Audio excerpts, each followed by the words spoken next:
Between these too heavy vehicles. ఈ రెండు heavy vehicles మధ్యలో గ్యాప్ ఉంటుంది కదండి, ఆ గ్యాప్లోకి వెళ్ళాలని చూస్తున్నారండి మన two wheeler riders. They are taking extreme risk by doing this.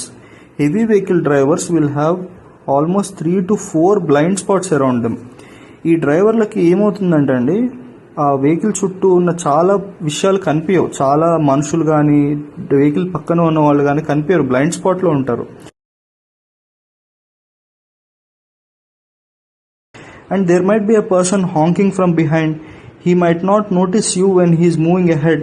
He might be checking his mirror. అతను మిర్రర్ చూస్తుండొచ్చు, వెనక నుంచి ఎవరైనా హార్న్ కొట్టచ్చు, వేరే సైడ్ నుంచి ఇంకెవరైనా రావచ్చు, వాళ్ళ మీద ఫోకస్ ఉంచుకోవచ్చు driver. Please don't take extreme risk just to save few minutes of your time. కొద్దిగా టైంని కాపాడుకోవడానికి ఎక్స్ట్రీమ్ రిస్క్ తీసుకొని ఇట్లా హెవీ వెహికల్స్ మధ్యలో వెళ్ళడం అనేది చాలా రిస్కీ అండి. Especially when you are on two wheeler, please don't take such risk. Always maintain distance, sufficient distance from heavy vehicles. కొద్దిగా నిదానంగా వెళ్తే హ్యాపీగా ఇంటికి వెళ్ళిపోవచ్చు అండి. దయచేసి ఎక్స్ట్రీమ్ రిస్క్ తీసుకోవద్దు. హెవీ వెహికల్స్ నుంచి డిస్టెన్స్ పాటించండి. Of course TGSRTC drivers, they are extremely trained. They are well educated, in road safety.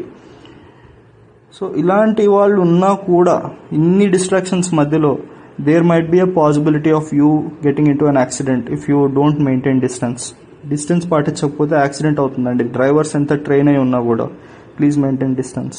Thank you. Hello friends.